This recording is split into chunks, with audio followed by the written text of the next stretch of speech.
So, oh yeah, okay. So I'm Donna McCormack, and I'm part of the Nordic Network Gender Body Health, and there are others of us here from the network. I can see Luna and Venla, and I think Lisa might be here. So we're running this seminar series. We've already had 2 events. This is the 3rd event of the spring season, and then we'll be doing more in the autumn and winter semesters. So I'll post some information, or maybe one of the other network members can post information about the network if you want to sign up or follow us on Twitter. And this is more of a collaboration. So this is a collaboration with the project Capturing Chronic Illness, which is run by me and Ingrid Young, who was the person talking lots before. And we've been running this project for a very short amount of time. It's come out of both of our interests in photography, visual culture, and our separate and overlapping interest in HIV and transplantation, and thinking about what the connections are and how they overlap, and the kind of histories, and also how they're coming together today in medical practices. So Ingrid has a number of projects on HIV, and I run a Transplant Imaginaries project. And so we've been trying to see the links between them in thinking about chronic illness and thinking about HIV and transplantation as chronic illnesses rather than, say, acute experiences. So we've run one event, and this is the 2nd one that we're running with the Nordic Network Gender Body Health, which we're very happy about. And in the previous one, we did an exhibition and we discussed the photos and the contribution. And in this one, we wanted to talk much more about the performance side of visual culture, as well as trying to think about what it means to have the body at the center of expression, and still bearing in mind things like photography as a colonial project and how we deal with that in our contemporary moment. And of course, we're always thinking about how is it that we depict and make apparent the lives of people living with chronic illness, what it even means to do that, and how we might represent, talk about, share our experiences without those becoming the only way of thinking about illness. So those are some of the things that hopefully we'll talk about in this event. And Ingrid's going to explain to you a bit more about what the event itself is going to be about and who our wonderful guest speakers are. So I'll just introduce Ingrid. So Ingrid Young, who will be the chair. She's a Chancellor's Fellow at the Centre for Biomedicine, Self and Society in the Medical School at the University of Edinburgh. She's a medical sociologist with a background in history and an active interest in arts-based methods. And her work focuses on HIV, sexual and reproductive health and justice with LGBTQ+ migrant communities in the UK. So over to you, Ingrid. Thanks, Donna. I'm gonna just give you some ground rules and talk about the format of the day before I introduce our speakers. We've been used to, most of us have been used to attending Zoom seminars for quite a while now, but just to remind you to keep your microphones on mute during the session. It's optional whether you want to have your photos or your images there. It's sometimes nice to speak to an audience, but that's entirely optional. We're going to make the recording available after, so do keep that in mind in terms of any comments you make, or just that it will be made available after. In terms of the format of the day, I'm really pleased to say that we have some two fantastic speakers that I'm really looking forward to hearing what they have to say. Absolutely no pressure to either of you. What we're going to do is, for the first 20 minutes or so, half an hour, we're going to hear from Clarissa and Chisomo, and I'll introduce them in a minute, and they'll talk about their own experiences or reflections on a number of topics. Then we'll open it up to a discussion between myself, Donna, and Clarissa and Chisomo, and we'll talk about some of the issues that have emerged from their discussion, and also some of the issues that we would like to talk about that we've been exploring in the Capturing Chronic Illness project. The last half an hour of the session, so from approximately about 1 o'clock, we'll open it up to the audience, and we'd like to hear from you about your questions, your comments, that sort of thing. We have a good number of people here, so we might not be able to hear from everyone, but if you wanted to put comments or questions in the chat box, we can try and respond to that. And if you, when we get to that stage, you can unmute yourself and make a comment in person. But just I'll ask you to kind of put your hand up or catch my attention for that. Okay, I think that's broadly the kind of format of the day. And now I'm going to introduce our speakers. So I'm really pleased to have both Clarissa and Chisomo here today and to be a part of the conversation.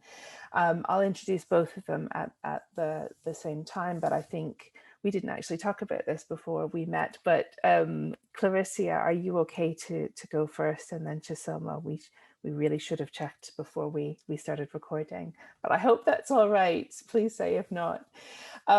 Clarissa Paranusa is a Maluku diaspora artist whose practice encapsulates interdisciplinary collaboration, movement, performance, research, writing, producing, and community organizing. She's interested in unknowings and bodily knowings as a site of potentiality, in opacities, in dialogues, in things and nothings, and beings and thinkings, in doings.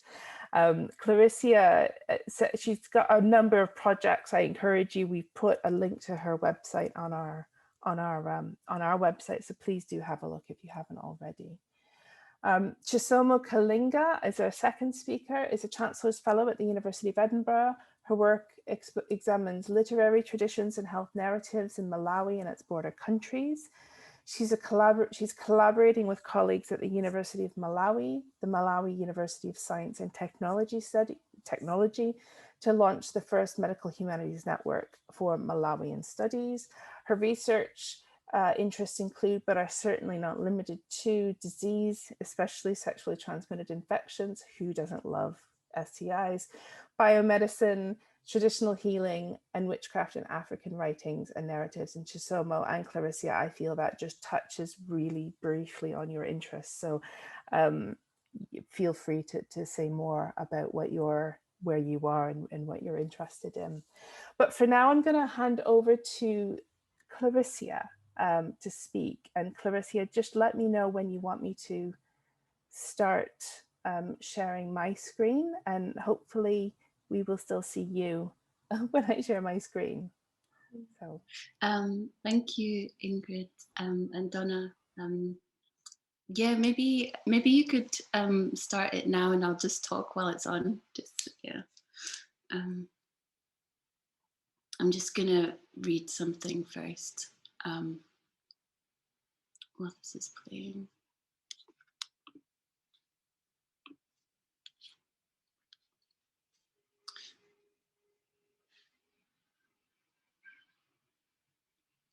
I'm no one, actually.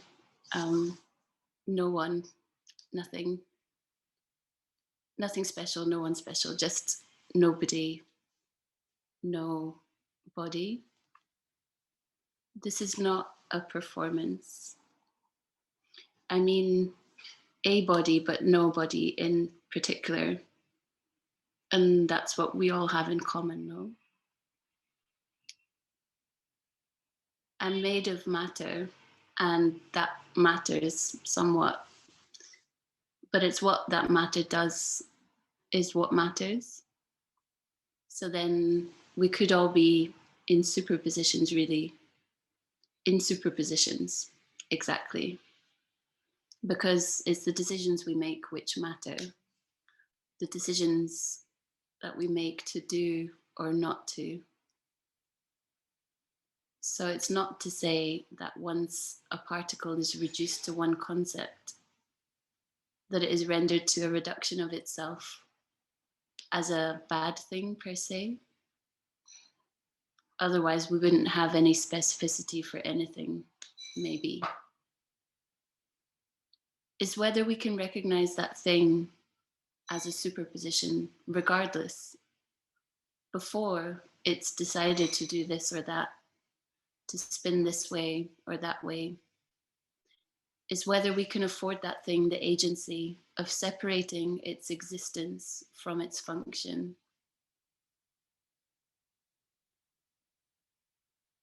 So it's not about it being in a superposition before, it's about its very state of being, of existing, being that which has the quality of being superpositioned. I don't know, it just sounds different to me.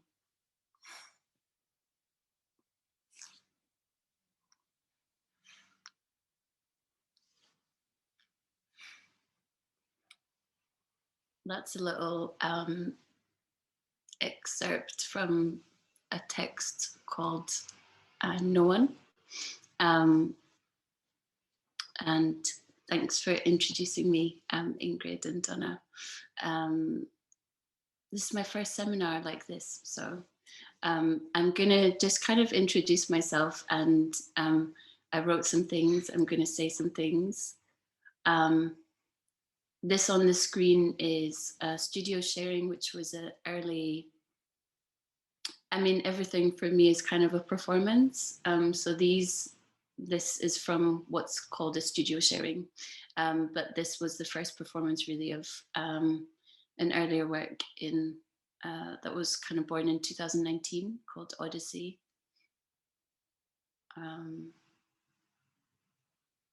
And it's intentionally dark, so sorry if you're used to seeing things in bright light. I'm a fan of the dark. I guess thinking about coming here today, I was asked to talk a little bit about how my work in movement and dance kind of engages with or reflects on ideas of illness, queerness, the kind of themes that are part of this series. And I guess the first thing to say is that I move as a necessity of part of my being, really. I move because inside a movement practice is where I can kind of exist, where things make a bit more sense than they do in kind of day-to-day and in real-time situations, in verbal situations. I'm really interested in the ways that our bodies communicate with us, and the ways that we communicate with each other through our bodies. And I'm interested in a lot of ways in which that is a form of knowledge production, which doesn't always get acknowledged in the same way. It's funny, actually, I guess I'll share. Ingrid and I met through an interview that I did for a fellowship, and the person who I think they're probably the top person or whatever, and they said, it's interesting that you talk about what you do as research. And it has to be, you know, yeah, certainly I'm not in academia, so I'm just coming here today talking about what I do, what I do know. But a lot of what I know is something that I can't really verbalize. And that is changing all the time. And it's just part of experiencing what I experience inside movement. My thoughts recently and kind of research for a performance I premiered just this last month was drawing a lot on kind of intertidal species and yeah, different ways that species survive in the deep sea, in these really kind of hard conditions, and different creatures where kind of you know, the brain isn't necessarily like a cerebral thing in one location. It's distributed throughout throughout the whole organism. And I guess I draw that parallel when I'm inside movement, because that's what it feels like. And inside my movement practices, where I make sense of things, I process things, it's like I'm kind of metabolizing. So my performance work is built from that practice. But yeah. And I guess I also write. I think moving has helped me understand words and images better, so then I can write. And then when I have to write about what I do, I can sort of write a little bit. But I suppose I'm thinking a bit in this context about kind of the little window of what I understand of the words of capturing chronic illness, for example. And capturing is something that's, yeah, you know, I'm interested in language. Like, what does that mean in what context? You know, that can be quite loaded. Obviously, and in performance, there's also a capturing, or sometimes that's interchangeable with documenting. You know, capturing an image, and that's sometimes just this kind of attempt to grasp a little part of the ephemeral. And other times it means something really different. And I guess in the sense of capturing chronic illness, I could describe what I do as a form of that. I guess my understanding of chronic illness perhaps is in relation to a transplant of a specific kind, and the chronic especially as kind of specific to that temporal experience of, yeah, kind of being inside movement and not knowing what the time is anymore, and you don't really know outside of that, but you know you're in there. And I suppose time is one of these things that I also understand as not to be linear. You know, we have to live inside linear time, but that's not all of it. You know, and I think that's where I come to these kind of discussions with the little that I know, because what I do know has only come from my body. So that's, you know, I want to be specific about that. I have an understanding of a big shift in my physical understanding of myself through a stem cell transplant 7 years ago. And that's definitely had an impact on the ways that I move and understand movement and needed movement and wasn't able to move at the time. But I do also think about illness as, you know, it became this very binary existence. You know, it became about like cancer face. So I would try to use lots of words that weren't cancer. And, you know, just to avoid that. And the experience of kind of people wanting to know whether I was well now, or, you know, but all I know is that I've been on this timeline ever since. So I think what's felt useful is starting to think about an integrating of illness, whatever that means, as just being a part of living. And I guess that relating to the chronic, like it's the everyday, and where something is fluctuating so much, it's not really useful to think about, you know, at that point I'm ill, or that point I'm not. It's, you know, I wonder if we think about just illness as a facet of wellness, because our bodies are changing all the time. Our cells are regenerating all the time, and cells are dying, and new cells are growing, and yeah, I just wonder if it's not on this one line, or even this one spectrum, that kind of affords a generosity which might open something else up about existing in illness. And again, I can only speak from my own experience. One of my one of my big influences is Anna Halprin, who's of kind of around the Judson performance cohort proceeding, who uses movement and drawing approaches to work with different groups experiencing different illnesses and coming to terms with them, as well as using similar and wider approaches in workshops, which brought people together to find a connection amongst racial tensions. She also, through this method, discovered her own cancer through this kind of movement and drawing approach, and used the same method to kind of work into her body and exercised her cancer using these methods. So I guess her discovery is something which resonates in my experience. And one of my considerations in my movement research is how our bodies communicate with themselves in these different languages or states of movement and cerebral knowledge production, as I call it. So I guess, yeah, the work I'm making now is more of a research in performance sense and vice versa.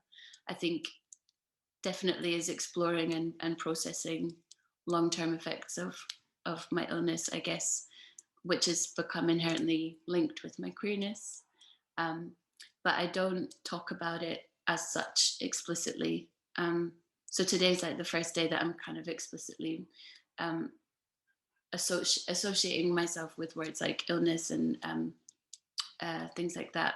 And I think that's mostly to do with the loadedness of that word. And, you know, because I'm not out here making cancer art, even though there's nothing wrong with cancer art, I'm hesitant. And I think, you know, definitely the kind of lens that I think through is always informed by what I'm beginning to understand about the decolonial. I'm always in a practice of undoing, actually, and that as a kind of undoing of things. You know, we're conditioned inside so many things that half the time to kind of understand something, I have to undo the thing that I've been taught that I know isn't actually the thing. And I might not know what the thing is, but I know what the thing is that I have to undo first. So I would start there. You know, I think that, sorry, I'm jumping around my own thoughts, so sorry. Yeah, we think of illness and wellness as this kind of binary, or as this kind of like, it's like they're mutually exclusive, so you couldn't be one or the other. Like, or you are one or the other, but you can't be both at the same time. And I was thinking about like the shifts in my body, like and that illness is always seen or understood or felt often as this kind of deficit, like I came out of and have been coming out of what I've experienced as, you know, a deficit, as the things that have been lost. But we don't think about the things that are gained as much because they're complicated. And the things that are gained are to do with living with loss of certain things. But I started to consider, you know, it's just about a shift that I've had my body, the body that I live inside has had this irreversible shift due to a treatment. And I have to live with that. I have to live with lots of things which come with that. I have to live with forms of thinking about, you know, being a survivor of this or that, and what that carries. But in amongst the loss of the things that my body can't do or give anymore, there has to be more, you know. So I guess I'm interested in a transcendence of the linear and binary thought around illness, and as a space for potentiality and for complicating the mutual exclusivity of these concepts of illness and wellness. Because for me, you know, exclusion just breeds exclusion, and reduction further reduces further marginalizes. So if we actually begin from, I don't know, a place of being whole, then it's about what we need, and it's not about having to, like the social model of disability affords everyone the thing of not having to state what your condition is or what your illness is or what not. It's about saying, this is what I need to do this job, or to, these are my access requirements, because we can all be afforded that privacy of our experience, I guess. So that's something that I'm interested in. And I'm interested in beginning with our own bodies in these processes of dismantling and reconfiguring the dominant structures that we exist inside, if only to address something inside ourselves first. Because for me, an anti-racist practice is about, it has to begin from inside there, inside that place inside of us that doesn't understand, and that feels sticky, and that feels not right, and feels like we don't identify with it, or we don't want to, and takes a lot of hard work to sit with, to just sit with. And I always kind of think about going inside there and existing inside there, and even for a moment, to see what we can learn from that space and grow out from there. Yeah. So I might, I also don't talk in a linear sense. So I'm also just gonna probably just like stop talking and say that's an offering for me to come in. There's always more things to say, but I've probably shared something about myself, and yeah, I'm looking forward to the conversation. So thanks for listening. Thanks, Clarissa. That was a lot to think about, and really appreciate your offering, as it were. I think rather than take questions, I think we'll if Chisomo's still there, I think her camera's gone off. So yes, she's there. Chisomo, I'm gonna pass over to you to share your offering with us. You're still on mute, Chisomo. 18 months and we're still doing it. So first, I just want to thank Donna and Ingrid for setting up this space for us. And I'm also really thrilled to share this space with Clarissa. I should have gone first because I don't have the gorgeous imagery that she has. I am literally going to sit here and hold up books like this to you because I could not figure out how to do the magical work that she did. And I think that is a really important introduction to my own positionality in this. I think that, being offered this space, you have to speak from a space of reality. I am not a photographer. I am not an artist. I am a researcher, not even a researcher of photography or a scholar of photography, but a scholar of the medical humanities. So these issues of health and the body are critical to my work. And photography is a tool that I use, but I would never call it a tool. It is a powerful medium that I have absolutely no wielding over, no control of, and I can't even give you a proper presentation because I don't know what to do. So in that sense, I wanted to discuss some of these issues that come in from people like me who are not part of the system, but who still have an obligation to speak about our responsibility and our ethics in the way that we wield photography as a tool of analysis, but also as a tool of empowerment. And I'll be specific about what that means, because I don't want to be someone who's talking in savior talk about, photography can save the world. But I think it can shape how people think and how they react to an image. So, for me, this has been a wonderful space to talk about deepening the conversations that we have around how these images shape our ideas about sickness on the body, the visual representations that prompt us to reimagine these spaces. Whether it's a space of, oh my gosh, I cannot believe that happened. Do you remember I warned my passport is arriving? It is here. Can you give me a minute? Go get your passport to Samo. This is also part of pandemic life, is that we must go and get the door and then decontaminate, and yeah.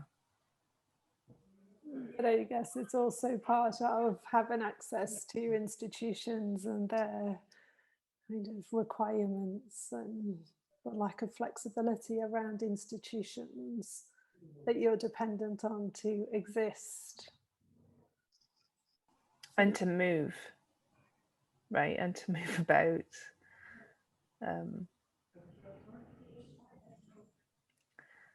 And I do love the postal service during the pandemic.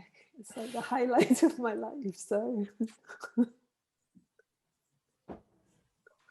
I just received my new passport and it wasn't delivered by delivery. It just came through the I'm letterbox. so sorry. oh, wow. I'm so sorry. Let me get back on track. It's okay. We were talking about institutional demands and, you're forced to like follow their requirements. So it was fine. Glad you got your passport. Yeah, thank you. So let me just jump right back to it. I'm so sorry. But, talking about my own project, what I do is I work in group and participatory work, and we hold frank discussions about how photography is used in these spaces to document illness in the body.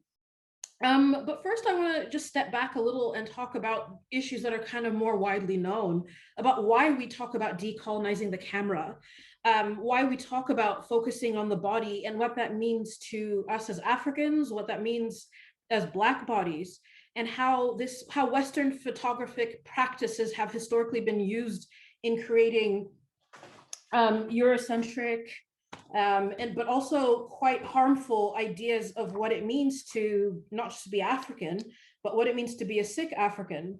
So what I wanted to do is just show you, as I said before, I'll be holding up some images to you.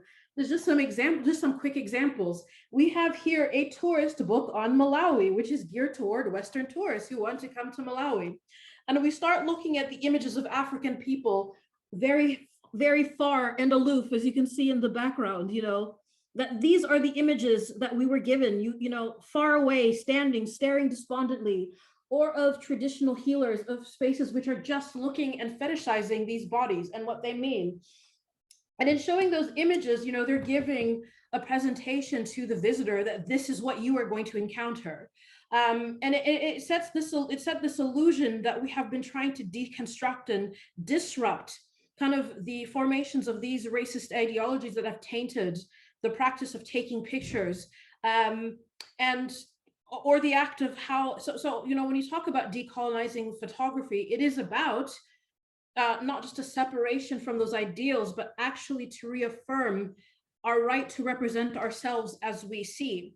And this was actually quite controlled. I was just looking at a Guardian article today about a West African photographer, and they're discussing that even at the time, that art of filmmaking by Africans, the art of taking pictures, it was banned because they didn't want them to have that power. So we're looking at multiple levels of control of what that representation means. So we have this entire historical canon of photography that has largely shaped negative perceptions of Africans as sick people, as docile people, as weak people, or as violent people. So it's always as a threat. So in terms of how photography is used, I think it's quite important to discuss what decolonizing means, what it means to the African and what it also means to the discipline. And so for me as a researcher, I'm always trying to understand how different theories and philosophies of arts-based practice help us to understand how to responsibly document the body, and how to begin to identify ways that we can better represent and enhance community participation. And so for people like me who are trying to understand and do an ethical practice, we use different types of methodologies that focus on empowerment.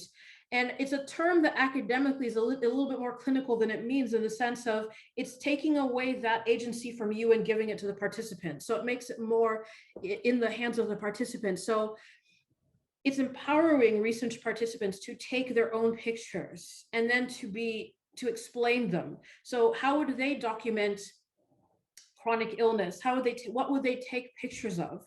We have seen, and I'm not showing them on purpose, devastating pictures of what the HIV and AIDS pandemic has done.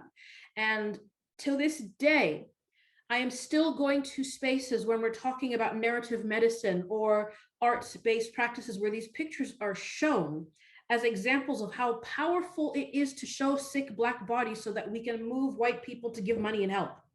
And you argue under, all 7 ways under the sun to say, actually, this is more harmful.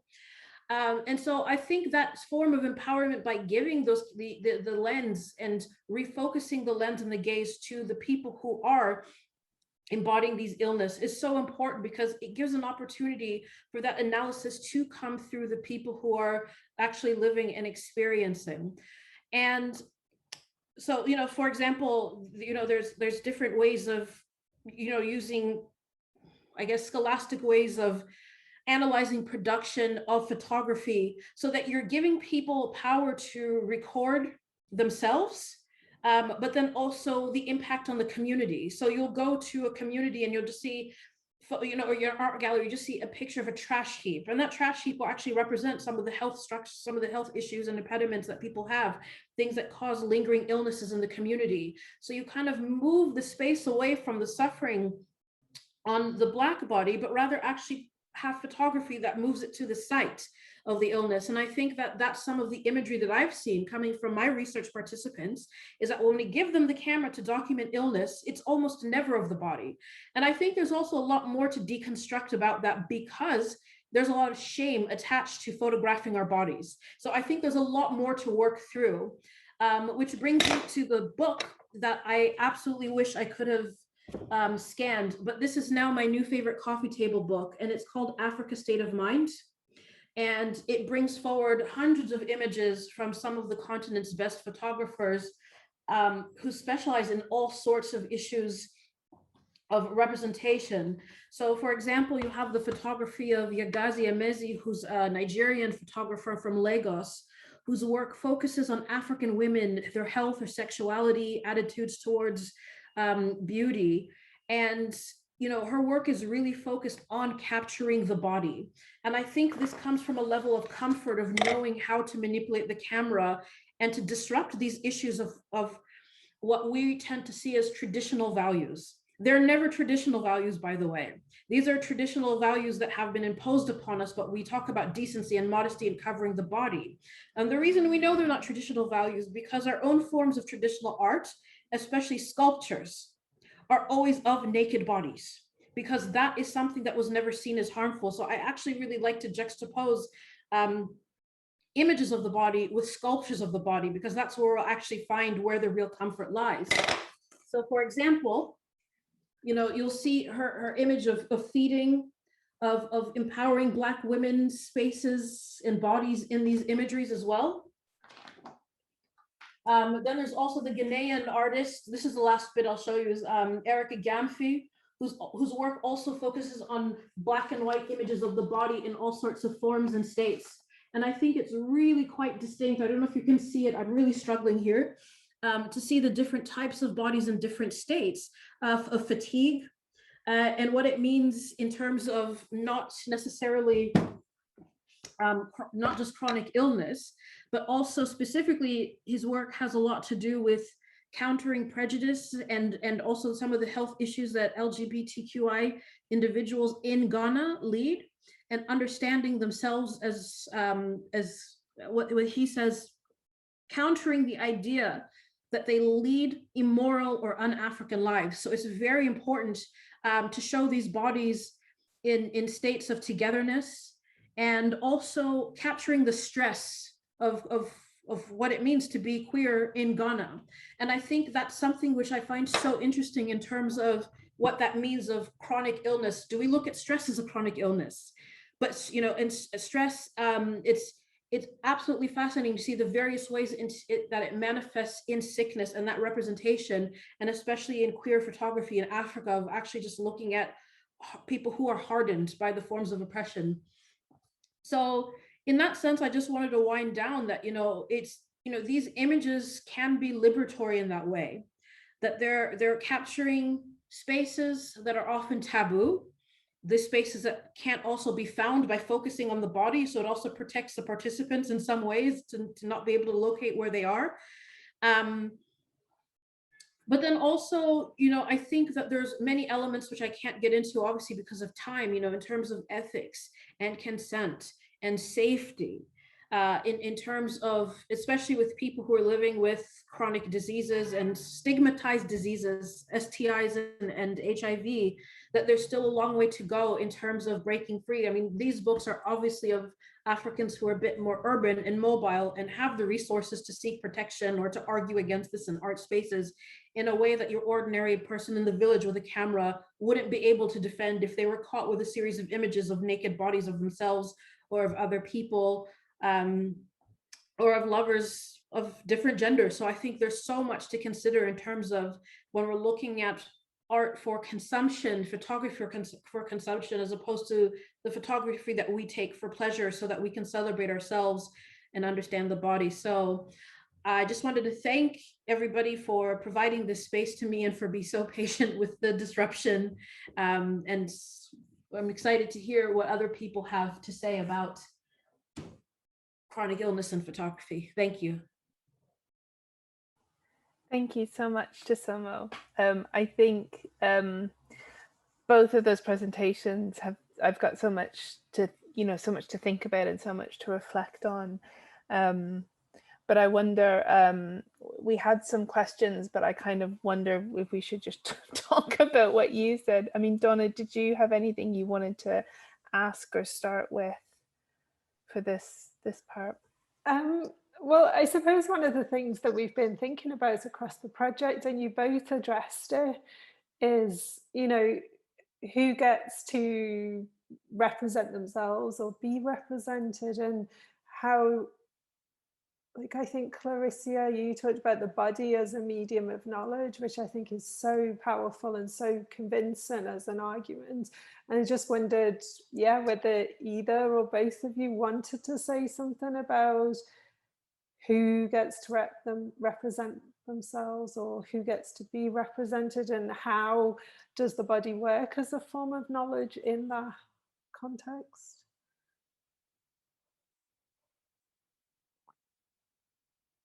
Or not, if you don't want to say anything.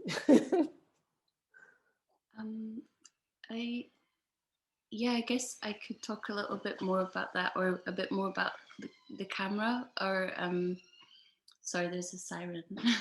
Or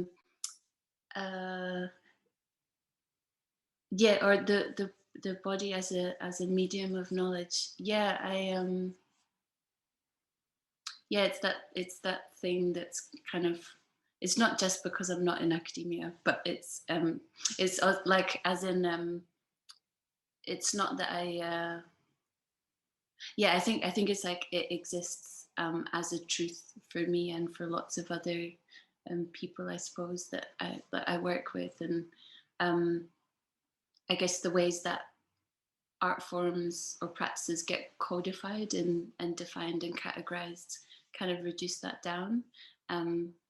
But movement practices are, I don't know. I mean, there's so much to say about that. But I suppose when it comes to the camera or in performance, or a lot of conversations I'm having at the minute, especially with this last year where performance has gone all digital, and to be part of digital festivals, and so I'm also a producer, and I kind of lead a co-producing cohort, which is led by and focused on queer, trans, people of color, and so we always have to center our own politics. We do everything on our own terms, or we argue and push as much as possible to do so, because and it's about kind of building that capacity together,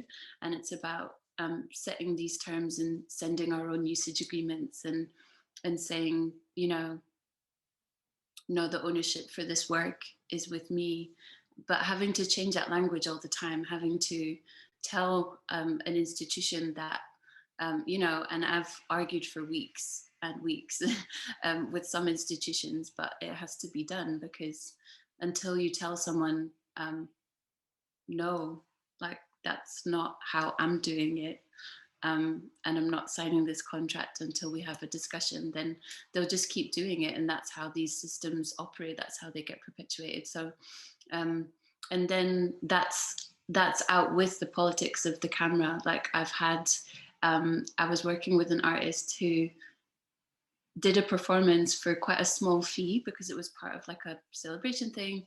And the organization whose celebration it was, they'd booked a photographer to document the performances. And afterwards, he had set whatever agreement he had with the organization that then set his own terms based on kind of commercial photography or press, that this artist had to buy back her own image for £70. And the fee that she was earning from this gig was not much more than that. So into this argument we go, and it's just kind of wild because, you know, as soon as as a performing artist, you know, even for me to pick like that footage today that I showed is from like 2 years ago.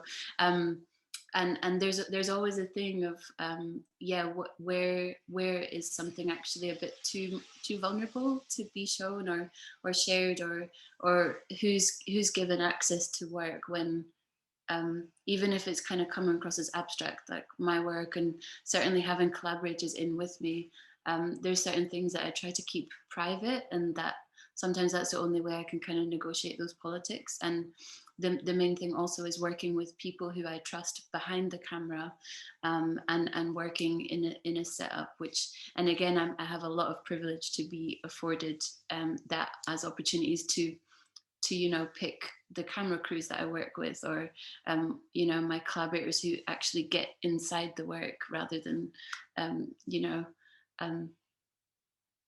yeah. So that's just a little bit about, I guess, I don't know if that answered your question, but yeah, just speaking.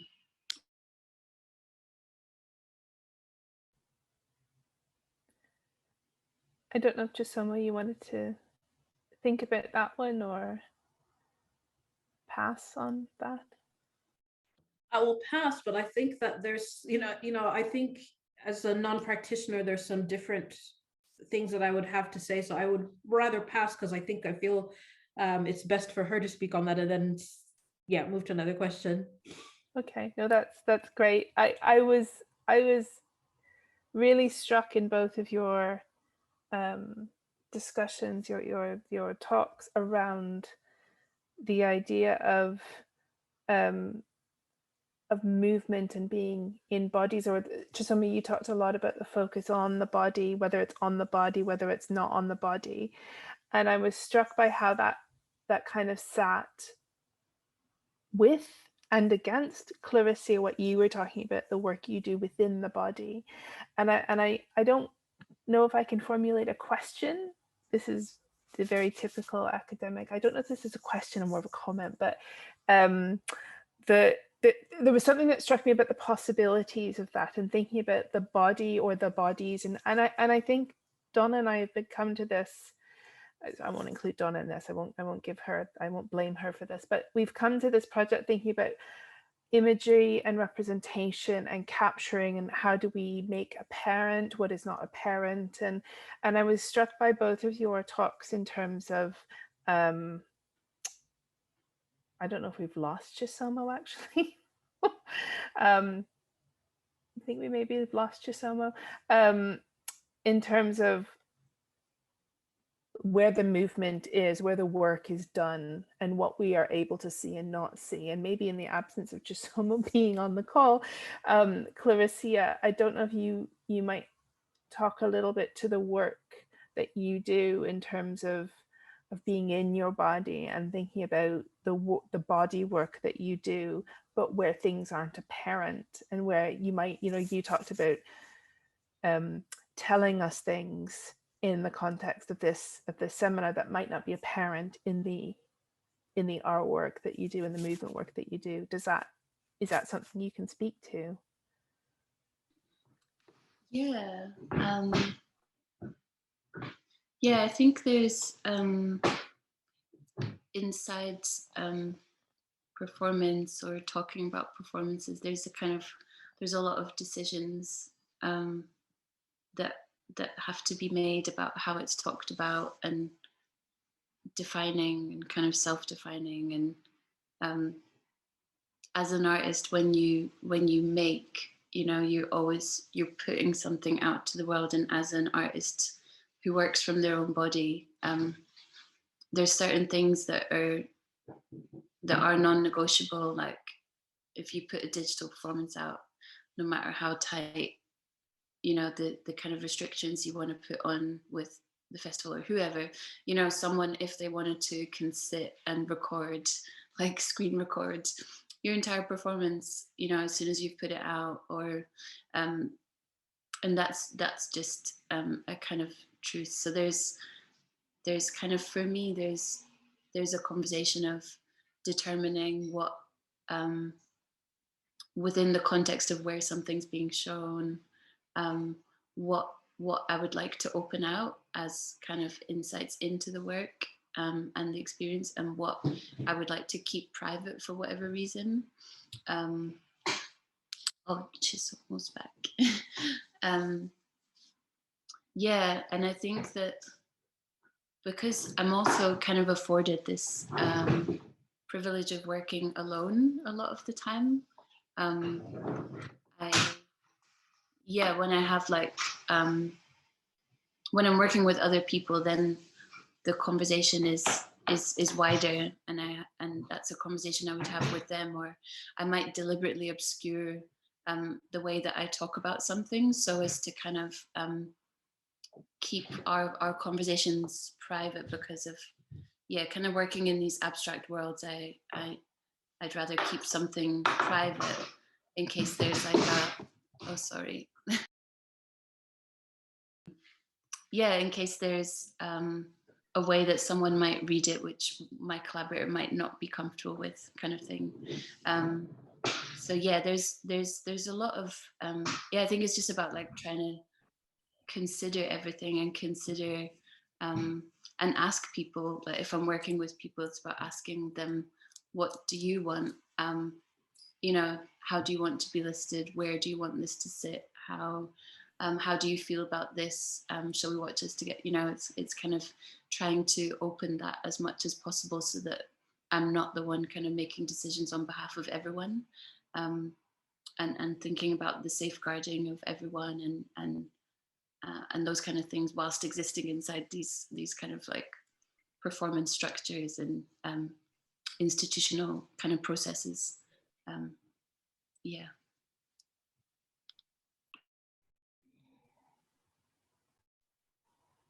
Okay, I think, thank you, Clarissa. I think, yeah, Chisomo, there you are. And I think if you're okay with it, I'll ask the question that Catherine has asked, which is one about time, and time in relation to the word chronic. And both of you talked about, well, obviously, because it's part of what we're looking at, capturing chronic illness. But you both also talked about the time of illness, of living in illness time, as part of maybe what we might call wellness time, and that maybe they're not so binary or so linear. And so Catherine's asking about how art practices might open up, thinking about time, chronic, in relation to bodies and illness. Whether either of you, I don't know, Chisomo, we haven't heard much from you, but I think you keep getting disconnected. Yeah, I've turned my video off, Okay. Because it is so weak. So I think I understood the question is that Catherine was asking about time. I just didn't catch the very end, it froze. In relation to bodies and illness, and the chronic aspect of thinking either time, body, or illness. Sorry if I've summarized your question rather badly, Catherine. No, it's a good question, Yeah. because you for me, automatically, the only way I can answer it is within the cultural context of which I work. And it's an issue, it's so interesting. It's an issue that's come up. There's the temporal issue about time, as in there's a lot of nostalgia of the past times, a lot more of how health was handled in the past compared to now. We live obviously in an age of modern medicine. However, accessibility is an issue. So in the discourses that I have and in the representations that people have of the body, time is something where the past is actually revered more, because there's this, whether it's true or not is irrelevant, but the perception is held by many people that things were better back then when there was more agency. And people will say this expression in Chichewa, which translates to in those days, which sounds so mundane, but it's really reflecting on the ancient days. And for, you know, even though we don't talk in racialized discourse, even in the indigenous languages, there's kind of this idea that when we had agency over our bodies, things were better. And it's something that I'm trying to understand how that's depicted in art. But that's how time really lends itself in my research that I found, more so than there's, in terms of HIV and AIDS, there's the time of the finiteness of living with HIV. So if, especially for people who were diagnosed much earlier, like in the 90s and survived, there's still a level of pain or actual physical disfigurement that came with the first round of ARVs. And so you'll find that there's a lot more hesitation to have photos taken, or, you know, because people will look at the time that the person's body is representing, and they'll look at this and know this person must have been sick in the 90s, you know. And so this kind of understanding that time and body has a much different play out than one would think. And this is talking about a place where HIV prevalence is much higher, at almost 10 to 13% of the population. So these are issues that do come up that are not necessarily standard. They really are about localized and based on proximity to certain illnesses, but then also its proximity to colonial medicine. And I don't even have time to get into the backlash that comes into saying that, because the perception we're supposed to believe is that, not perception we're going to believe, we have research and evidence to show that more than any other region, especially East and Southern Africans, have higher confidence in science and medicine. However, the argument that has to be made is that the systems are not trusted, and the systems of delivery and who's delivering them. And I think that's where these issues of time come in, because people really do hold this sense of nostalgia to look back at a place in time where these were not issues that people thought they were trying to sterilize them. And so I think for, you know, in terms of the art that I work with, I think there's a lot of hesitation to work with the body because of these, you know, the way the cultural entanglements with temporal spaces.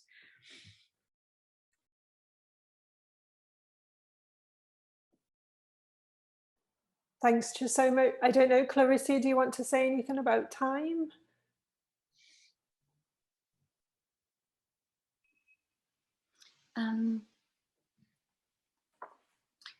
Yeah, I think that, yeah, I guess just inside kind of experiencing time differently, like you say, like time stops when you sit, you know, like, yeah, time, I've experienced time moving in different ways. And I guess there's something that I'm aware of like with the transplant, to be given almost a different clock because like my immune system is 7 years old. So I think about like multiplicities of time rather than just yeah. And I suppose in terms of time and being in movement, I would just say that being inside my movement practice kind of offers a space where I can exist in past and present and future at the same time, more fluidly. And there's something about that space where time can also expand as well as, you know, which is kind of beautiful. And yeah, but I think think that's what I'll say about time. Yeah. Okay, thank you, Clarissa. Yeah, so many important things, and I love the idea of transplantation, of having a new clock and multiplicities of time. I think, even though Ingrid's the chair, I'm just going to say, if anyone wants to ask a question, raise your hand or write it in the chat, and I'll ask it, or you'll be invited to ask it. So just put your hand up or give us a wave or something like that. There's one from Jennifer. Has mobile phone use or technology given people an opportunity to document illness, wellness in ways that were previously not possible? Whether either of you have any thoughts on the role of technology, especially mobiles? Yeah, I mean, especially in Malawi, that seems like a highly pertinent topic. I mean, absolutely. I mean, just last week, we've also had a new digital law to punish everything from revenge porn to misabuse of people's taking pictures of people's bodies without their consent. So it's opened up an enormous conversation that's happening right now about the consent to actually photograph the body, taking pictures of people in hospitals. So they're huge issues because and this happens everywhere in the world. But in that, especially with tourists, this has been a huge issue of people just taking pictures and saying, "Oh, look at this woman, she's suffering," you know, and it has caused so much strife in terms of people saying, "We need laws to protect us because I didn't consent to have my body photographed or to have it used in this sense." So people take pictures of someone saying, "Can I take your photo?" and not tell them what they're taking the photo for, you know. So in that sense, yeah, mobile phones technology, just like anywhere in the world, have given people more opportunity to document their own, but it's caused a lot of problems in that kind of invasion of space and knowing that someone has taken their images and using it in a different context in another place.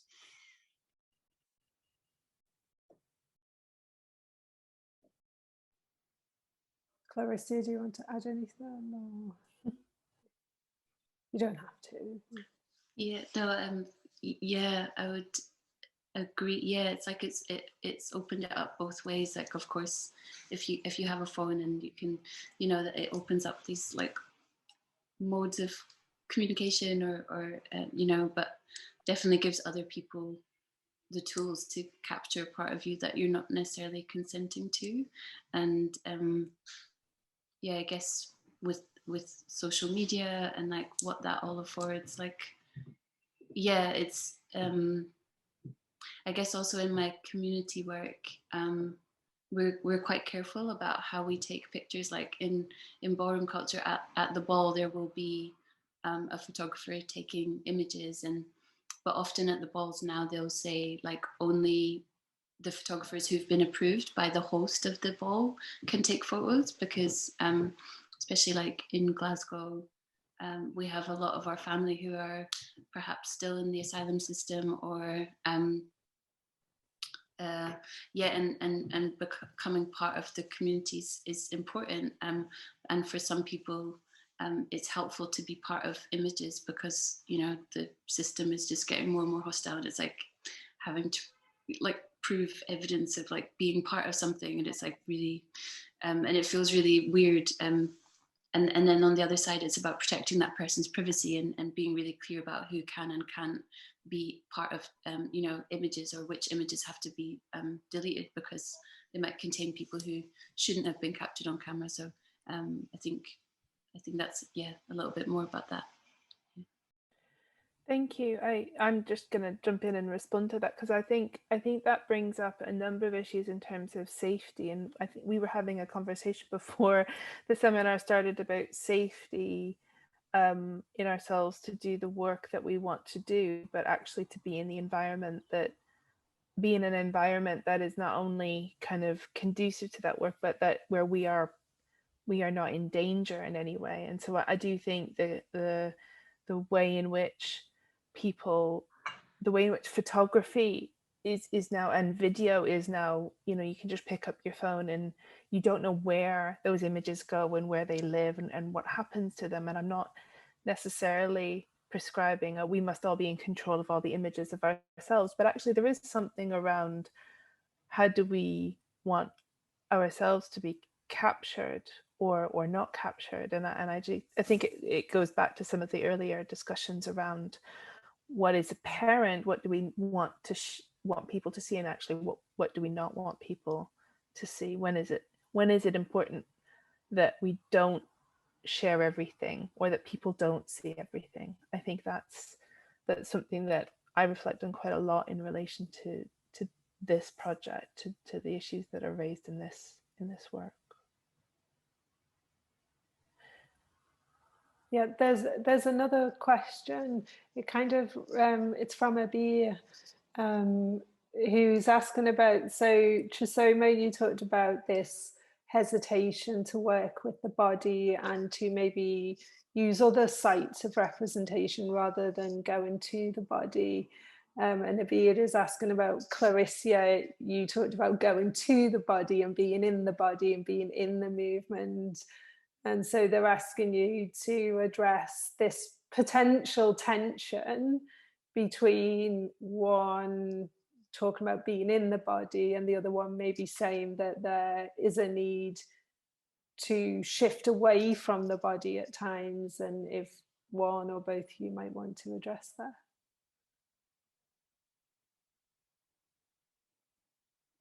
I could start in that sense. I think that, from what I've witnessed in terms of, and I'm really being specific to my research spaces, and especially as we go through the ethical consent forms, and the ethical consent forms are so off-putting to the point where I've tried to tell them, like, these actually turn people off from wanting to participate, because they'll ask something: do you want to be photographed? Can we use your images? Can we share your images with the general public? And this, by the time people say yes to the third one, they're like, all right, I'm totally just not taking a picture of myself, because I've now been led to believe that this image could be used harmfully. So by the time we go through that process, how the body, how the ethics process has turned so many people off, that they avoid taking pictures of their bodies.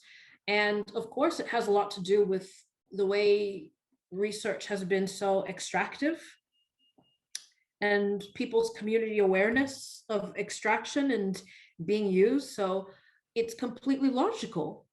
It's, you're asking people to give more of your body when we have such a long history of bodies being exploited in the sense, especially by researchers and anthropologists.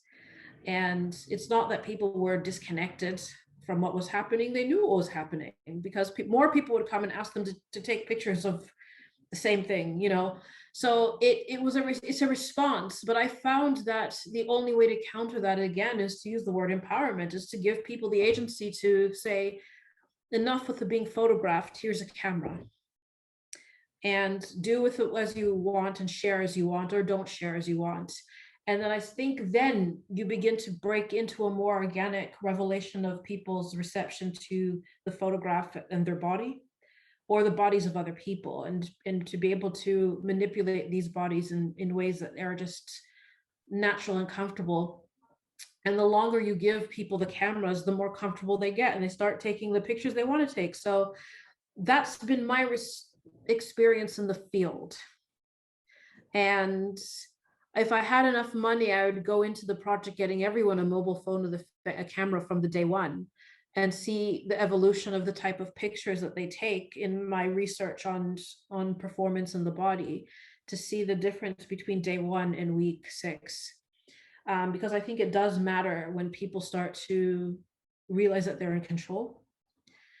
But in the short space that I work with, I get the removal of the body from the process.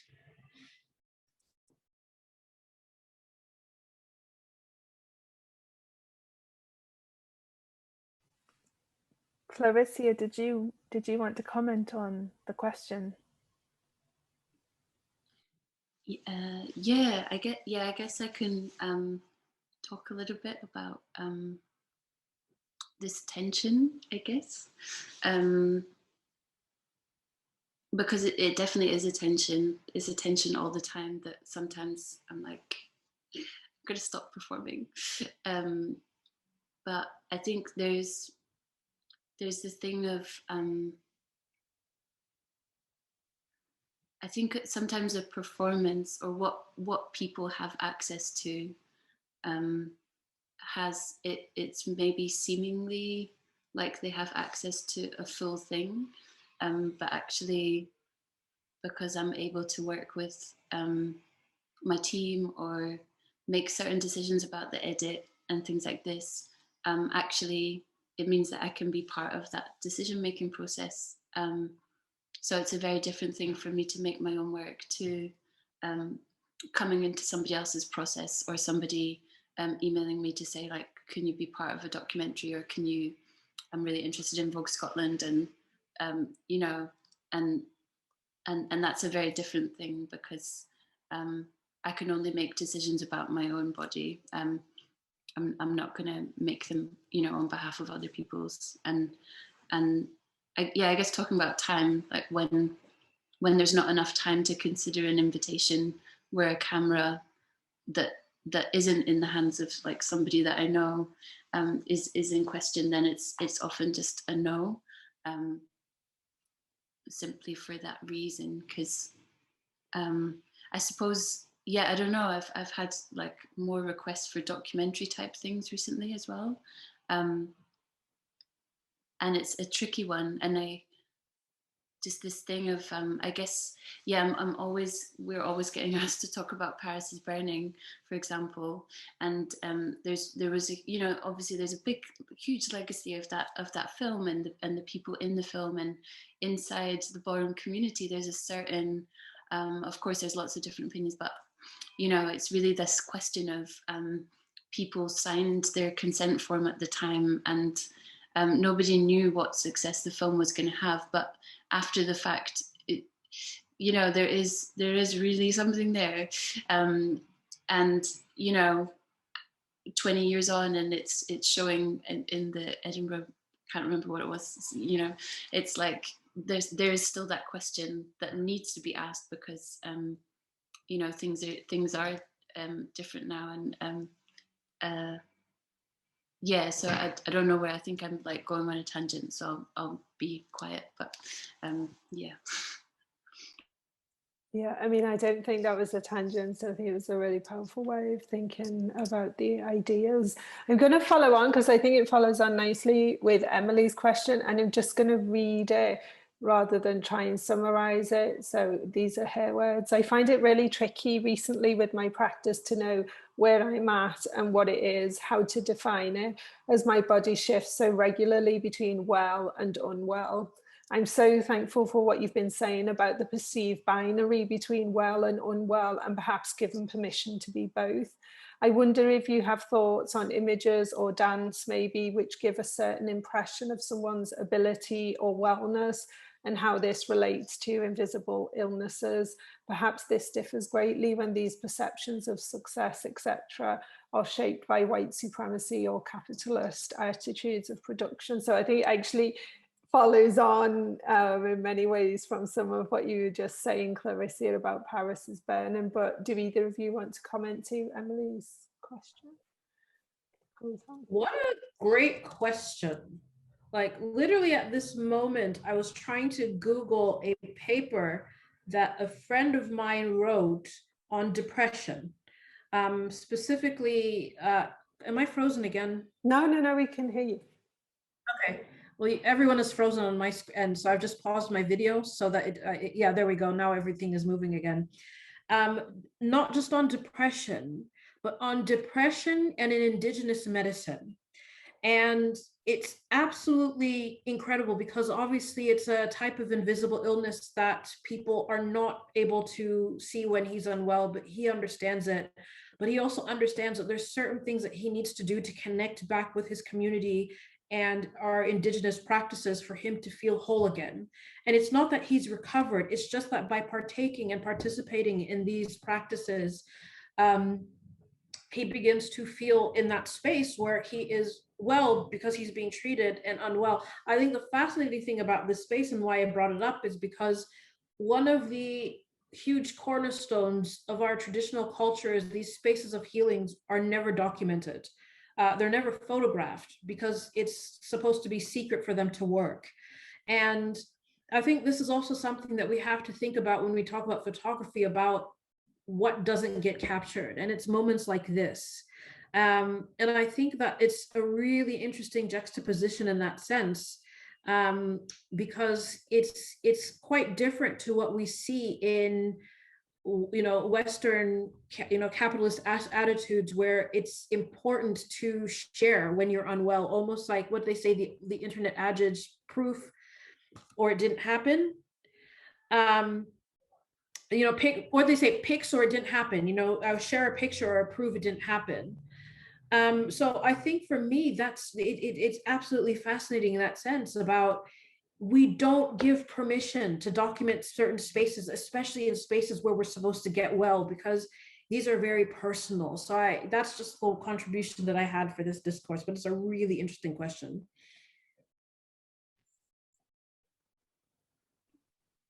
Yeah, I guess, yeah, I'd love to maybe follow that. Or sorry, my brain's going like 20 directions right now. I'm going to try and hold on to like one thought. Maybe to say, like, I recognize that, or I want to like affirm that importance of not documenting spaces which are spaces to be getting well, and yeah, talking about invisible illnesses, and yeah, it's kind of and how these practices, I guess I also understand this way of like connecting into certain practices to come back into your body, or there's times when I can't actually like listen to music or move, or things like that. It's literally inside. I guess there was something else I was thinking about of oh no, my thoughts. Let me come back to the question of being. Wait, I'm trying to circle back. Hold on.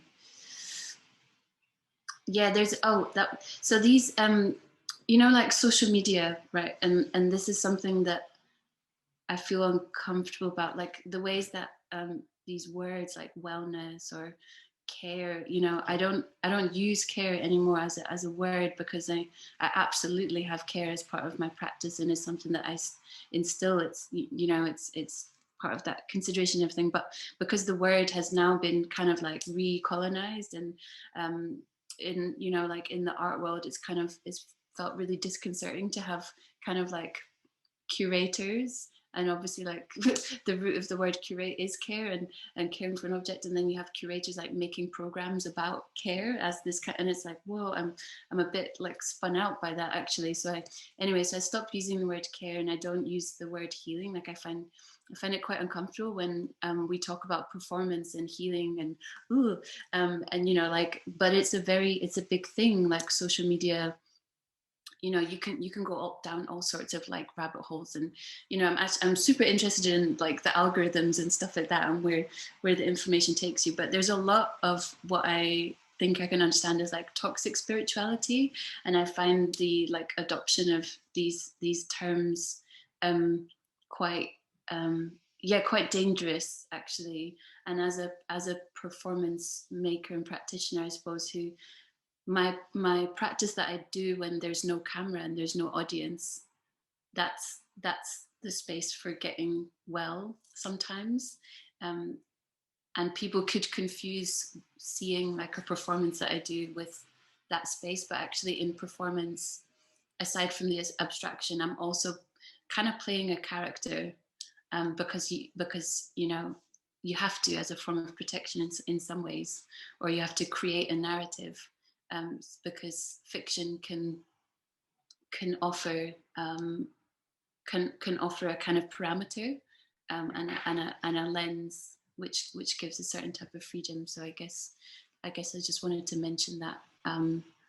But I don't know if that answered your question, Emily. But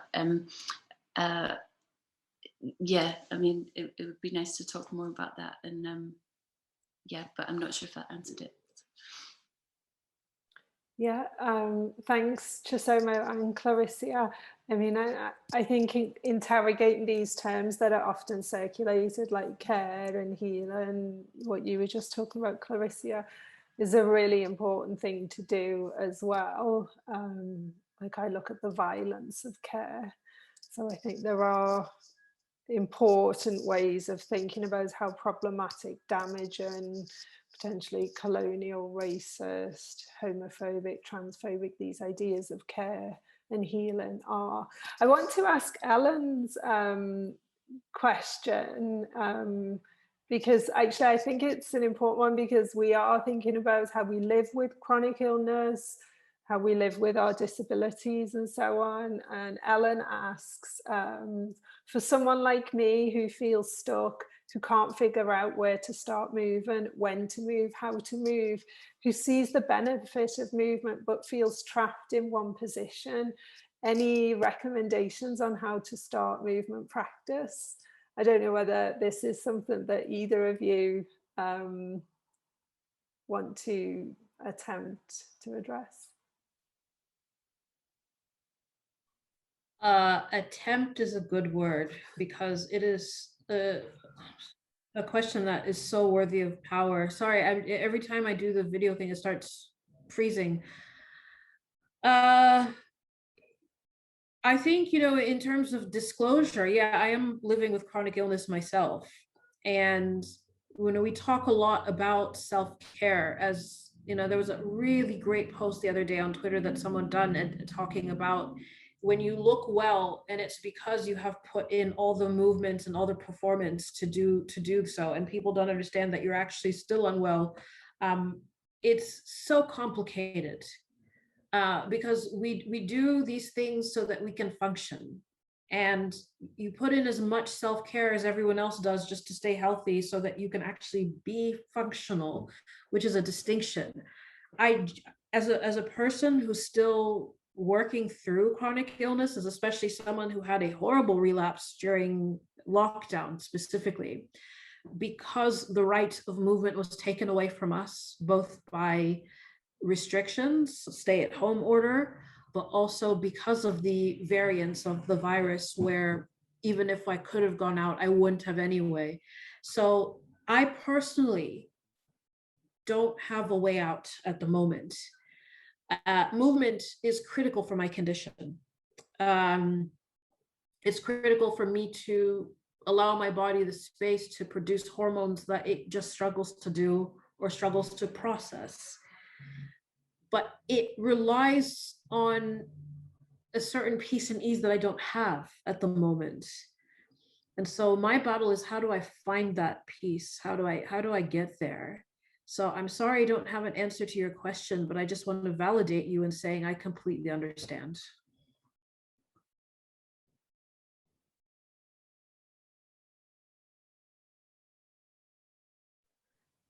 I don't know, Clarissa, do you want to add anything to or respond?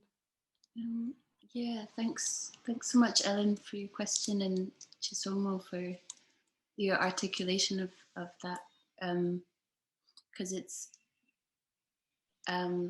there's plenty of times where I think I describe it as an impasse. I don't know when this word came up, but there's this kind of stuckness that, yeah, definitely there was a day where I bent my knees once in hospital, and that was it for the day.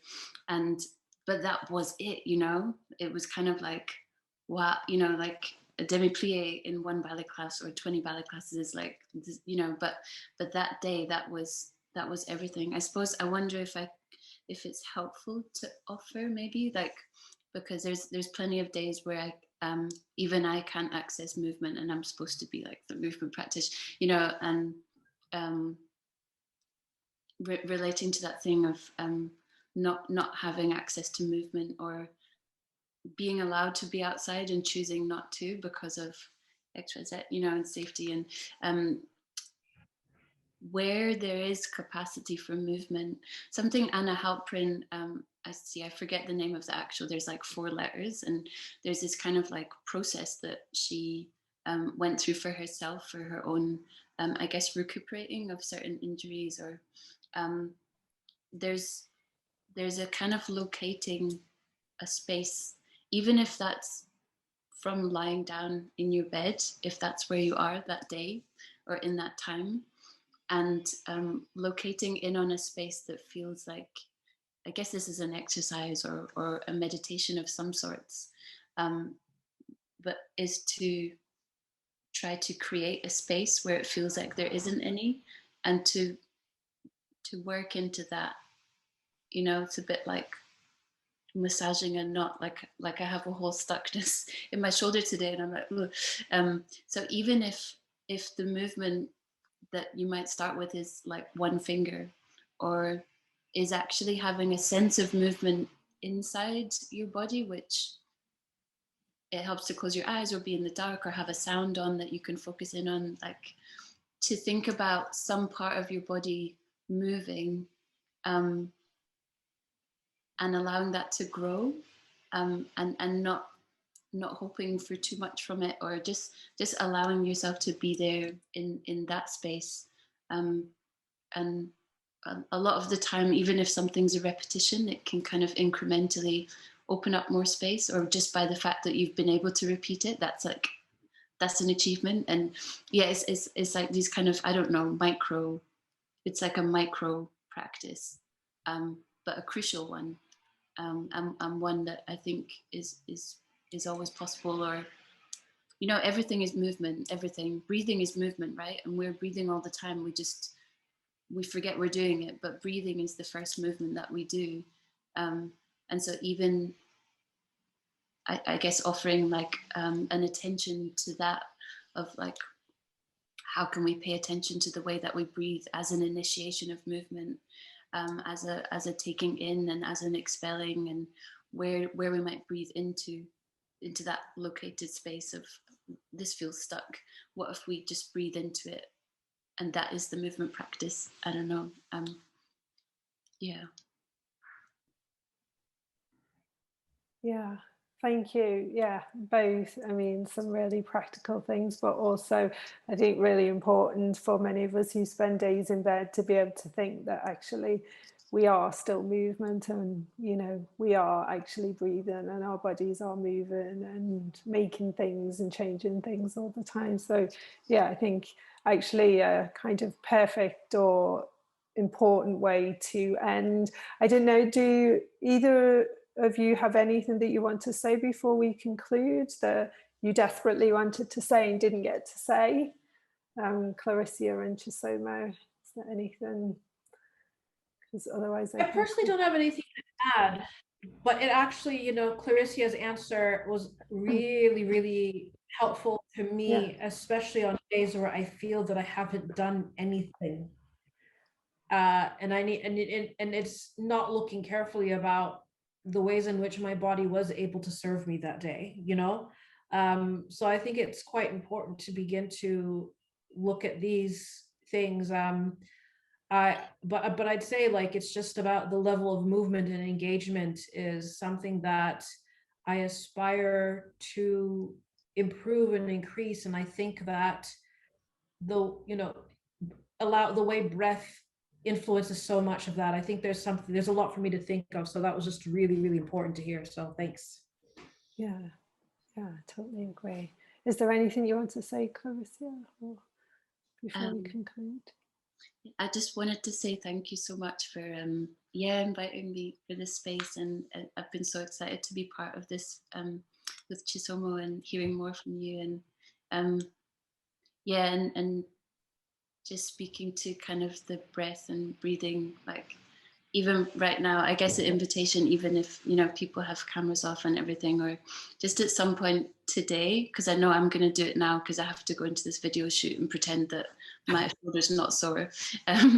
It's like a really nice thing sometimes as a reset is like to breathe in, and then thinking about, you know, the spine and all the different spaces in between the vertebrae, and where all the fluid is coming, is just to think about, like, as you're breathing out, to kind of like extend from the top of the head and then the base of the spine, and just allow a bit more breath to circulate around the spine. That's a nice one that I just wanted to offer as an invitation to say bye. But yeah, thank you so much. Yeah, thank you so much. And yeah, I do really think that this kind of focus on breath and, you know, not thinking movement as having to be out there jogging or doing these hugely impossible things for a lot of us is, yeah, empowering. I'm going to use the term. So I just want to say thank you so much, Clarissa. Thank you, Chisomo. It's been an amazing talk. Your contributions have been so invaluable. Ingrid, do you want to say anything before I wrap it all up? No, that would just to thank you again to both of you and to the audience for attending.